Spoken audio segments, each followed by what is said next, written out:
Banyak pihak yang sampai detik ini mempertanyakan apakah langkah kasasi yang diambil oleh Nikita Mirzani justru berisiko menaikkan hukuman. Jadi kekhawatiran ini wajar dan rasional ya, dan penting untuk kita bahas secara jernih. Jadi sahabat cendol, sebagian pengacara senior menyayangkan banget pengajuan kasasi yang dilakukan oleh pihak Nikita Mirzani ya, dengan satu alasan utama dalam putusan banding, katanya TPPU dinyatakan terbukti, sementara pasal 3 TPPU itu kan ancamannya 20 tahun penjara maksimal ya. Nah, vonis 6 tahun dalam putusan banding ya, dinilai masih jauh dari batas maksimum tersebut ya, yang 20 tahun tadi. Karena itulah muncul kekhawatiran ya, apabila Mahkamah Agung sependapat bahwa seluruh unsur TPPU terpenuhi, maka secara teoritis terbuka kemungkinan hukuman diperberat. Jadi pandangan ini tidak keliru secara praktik ya, karena Mahkamah Agung memang memiliki yang namanya kewenangan memperbaiki putusan termasuk terkait pemidanaan. Tapi perlu dipahami juga secara utuh ya, bahwa kasasi bukanlah pemeriksaan ulang fakta dan alat bukti, melainkan pengujian apakah hukum telah diterapkan secara tepat. Nah, dalam perkara ini terdapat perbedaan penafsiran yang nyata dan gap yang sangat jauh antara putusan pengadilan negeri ya, yang tidak menyatakan TPPU terbukti, dan putusan pengadilan tinggi yang justru menyatakan sebaliknya. Maka sahabat cendol, perbedaan ini menjadi ruang bagi Mahkamah Agung untuk menilai ya, apakah unsur bertujuan menyembunyikan atau menyamarkan dalam pasal 3 Undang-Undang TPPU telah diterapkan secara benar, serta apakah konstruksi pertanggungjawaban pidana yang digunakan ya sudah sesuai dengan prinsip hukum pidana. Artinya apa? Artinya kasasi memang mengandung resiko ya, tetapi juga memiliki dasar hukum yang rasional untuk diuji. Jadi kasasi sekali lagi ya, dia bukan jaminan kemenangan. Namun kasasi juga bukan tindakan ceroboh selama diajukan dengan argumentasi hukum yang terukur. Nah, dalam sistem peradilan ya, tidak ada pihak yang dapat memastikan hasil sebelum Mahkamah Agung memeriksa dan memutus perkara tersebut. Jadi perbedaan pendapat di kalangan praktisi hukum justru menunjukkan bahwa perkara ini memang tidak sederhana ya.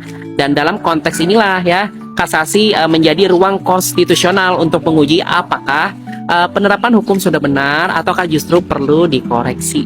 Putusan akhir tetap berada di tangan Mahkamah Agung. Kita tunggu dengan sikap kritis namun tetap objektif. Banyak yang bertanya, kenapa ada pengacara yang menyayangkan langkah Nikita Mirzani mengajukan kasasi, tapi di sisi lain, ada juga yang justru mendukung Nikita Mirzani mengajukan upaya kasasi. Pastinya sahabat cendol banyak yang bingung ya, sebenarnya pendapat siapa sih yang benar? Jadi jawabannya sederhana tapi sering banget kita lupakan. Keduanya bisa sama-sama benar. Nah, pertama-tama kita pahami dulu, ini terkait logika keyakinan hukum ya, karena pendapat hukum kan lahir dari ini, berpikir dan keyakinan. Nah, pengacara yang menyayangkan kasasi Nikita Mirzani pada umumnya meyakini Nikita Mirzani bersalah. Kalau keyakinannya sudah begitu, maka logikanya juga lurus.